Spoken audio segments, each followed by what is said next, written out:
Continuando con la elaboración de los estados financieros y según nuestro plan de trabajo, ahora vamos a revisar lo que sería el estado de situación financiera o como se conocía antes, el balance general. Vamos a hacer exactamente lo mismo respecto a lo que hicimos con el estado de resultados. Vamos a definir sus elementos, las cuentas y la estructura que debe llevar. Muy bien, según Catacora, este mismo autor define que es un reporte, documento o un estado que muestra, valga la redundancia, sí, la situación financiera de una entidad a una fecha determinada. Así como el estado de resultados se consideraba como una película de la empresa, decimos que el estado de situación es una foto. ¿Por qué? Porque, a ver, los activos, pasivos y patrimonio constantemente están cambiando, aumentan, disminuyen y claro, pasa cada ejercicio contable, pasa cada año o cada periodo y los personajes, digamos, que están en la foto van cambiando. Hay algunos que se mantienen, hay otros que se van, entran nuevos miembros, me explico. Entonces esta foto se está actualizando constantemente. Y con eso refuerzo la idea de que las cuentas de activo, pasivo y patrimonio son permanentes o reales porque se van acumulando. Ese proceso de acumulación se ve reflejado en la foto y esta es la estructura que usualmente tiene un estado de situación, en donde el lado izquierdo del cuadro de la foto están los activos que en finanzas se conocen como inversiones y del lado derecho están las fuentes de financiamiento que permiten que estos activos se puedan incorporar dentro de una empresa. Además, se basa, y voy a elaborar un poco más sobre esto, en la ecuación contable. Y aquí está la clave del éxito. Los estados financieros van a estar bien elaborados siempre y cuando se cumpla que digamos, las inversiones sean iguales a las fuentes de financiamiento, porque básicamente si los recursos entraron a la empresa, de alguna manera también tienen que salir y los cobros deben ser, perdón, iguales a los pagos. Además, brinda información de forma clara acerca de, nuevamente, activos, pasivos y capital propio, que es otra forma de llamar al patrimonio, que posee una organización, persona o empresa. Claro, porque esto también se puede ver desde la óptica de las finanzas personales dentro del periodo en que se realizó el mismo. Obviamente nos vamos a enfocar en la perspectiva corporativa, ¿no? Ahora, estos elementos ya los conocen, les di ejemplos, hicimos algunos ejercicios, clasificamos cuentas, ahora voy a detallar, voy a desglosar. Pero antes vamos a hablar un poco acerca de ciertas formalidades, ¿verdad? Porque todo esto se basa en un marco conceptual y en una normativa contable. El estado de situación financiera, pues implica que una entidad va a presentar sus activos, y aquí vamos a entrar en una subclasificación. Vamos a hablar de activos corrientes y no corrientes, así como pasivos corrientes y no corrientes, como categorías separadas en el estado de situación. Y va a estar en función de su liquidez. Eso lo vamos a ver a continuación. Pero quédense con las palabras corriente y no corriente, que implica a corto plazo y a largo plazo, ¿sí? Cuando una entidad suministra bienes o servicios dentro de un ciclo de operación claramente identificable, lo que sería todo este proceso productivo y la transformación del efectivo desde que obtienes la mercancía hasta que cobras la venta, esto lo vamos a ver más adelante en el curso.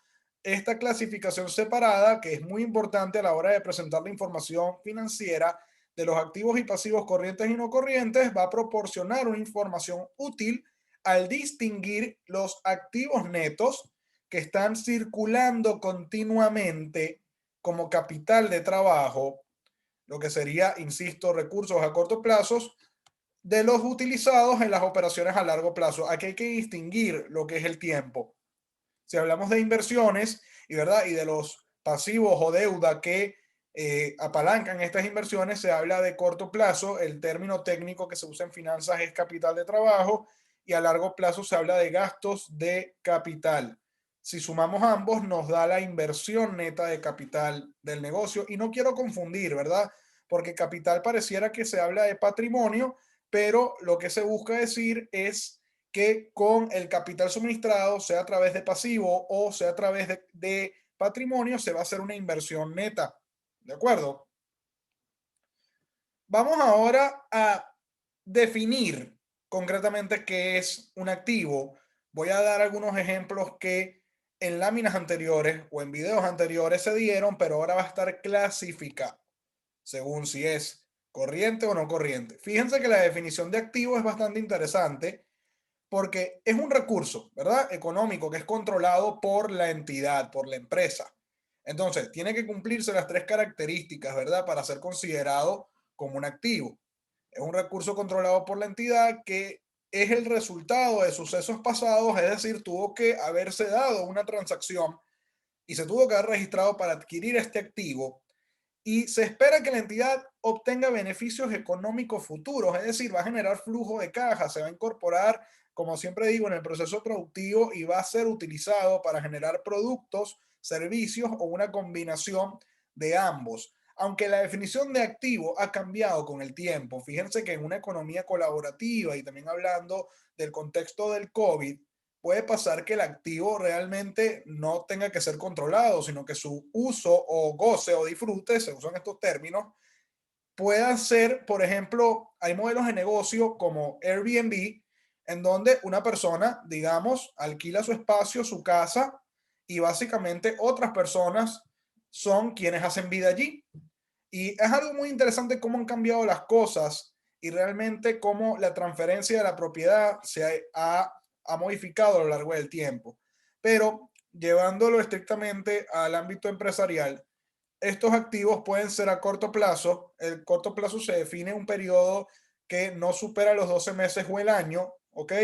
Y aquí es donde podemos hacer la clasificación. Todo lo que es a corto plazo hace referencia a efectivo, inversiones temporales. Estas inversiones temporales son instrumentos financieros que en menos de un año se van a liquidar, ¿verdad? Y se obtiene un rendimiento. Todas las cuentas por cobrar con clientes, el inventario de mercancía, los suministros, si es una empresa de servicios, y básicamente cualquier gasto prepagado o pagado por anticipado, donde tú vas a pagar de inmediato para poder disfrutar en este corto plazo lo que sería este activo, este producto o servicio. ¿De acuerdo? Ahora, lo vemos a largo plazo cuando ya estamos considerando activos fijos como terrenos, mobiliarios, cualquier vehículo, inversiones en otras empresas como bonos y acciones.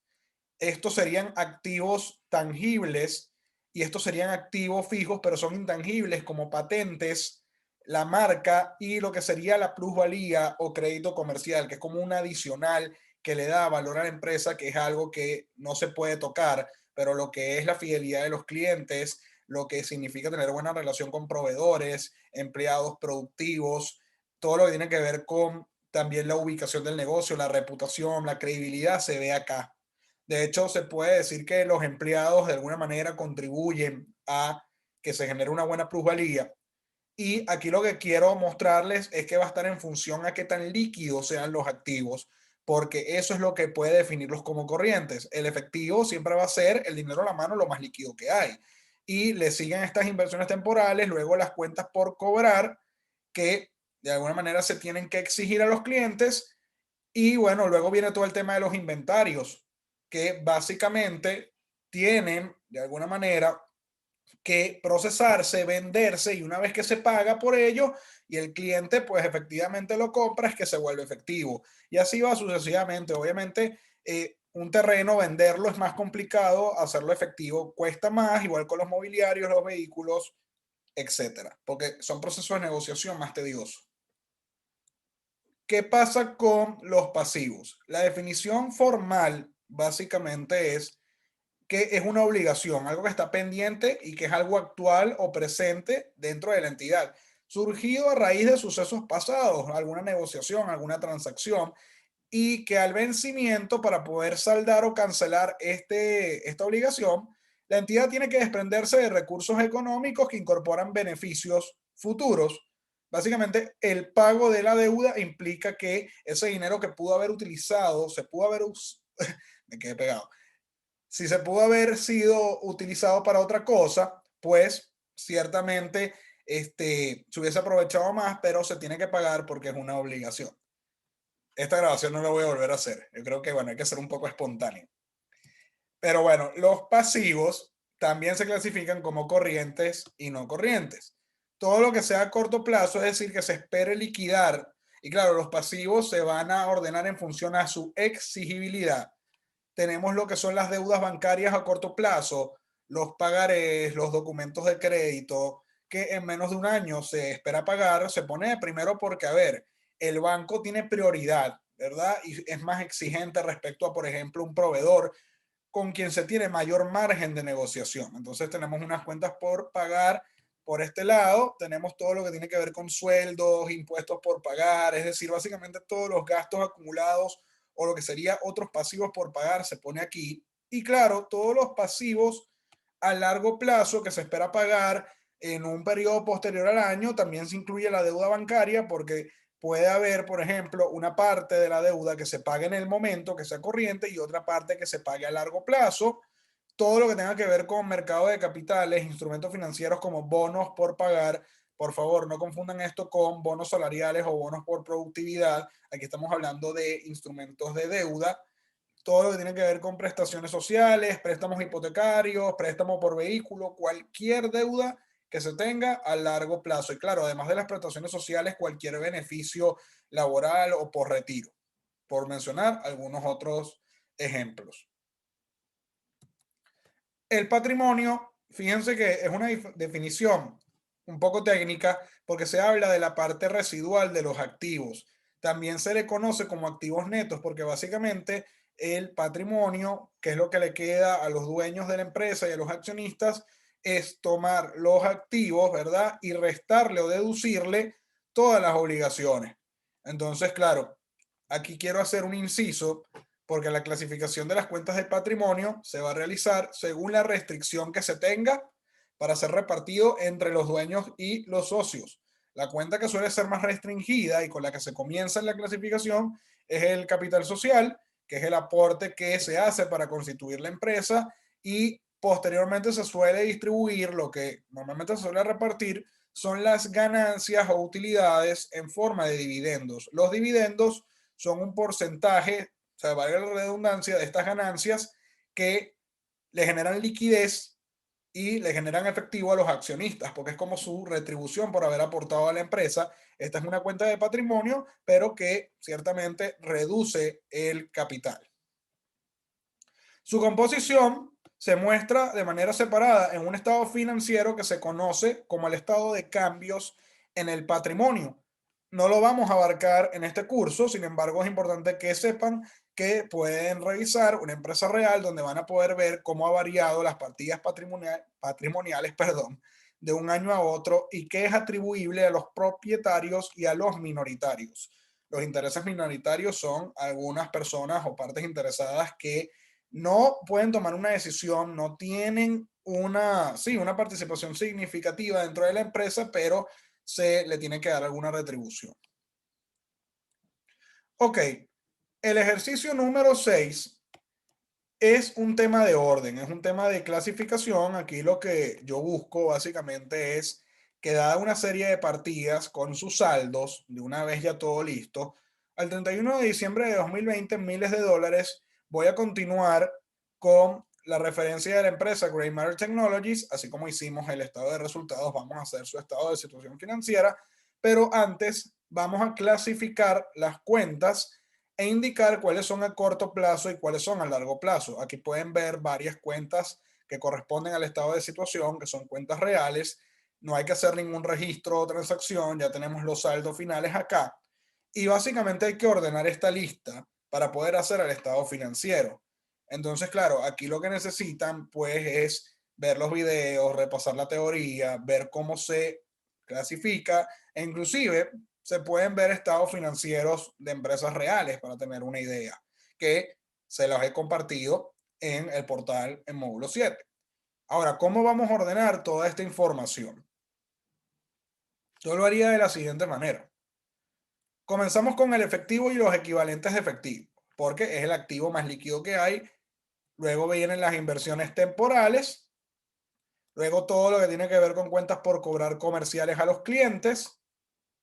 Seguimos con los inventarios de mercancía. Recuerden que esto está en función a la liquidez y a la convertibilidad en efectivo.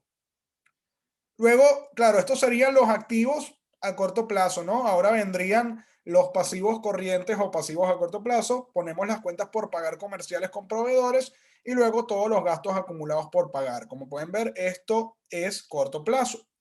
Todo lo que tiene que ver con largo plazo serían los activos fijos, como los terrenos, la maquinaria y equipos brutos. Claro que no se le ha restado la depreciación acumulada.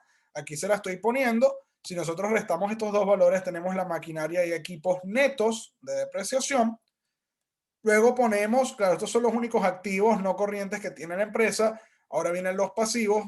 Ponemos todos los bonos y otras deudas por pagar.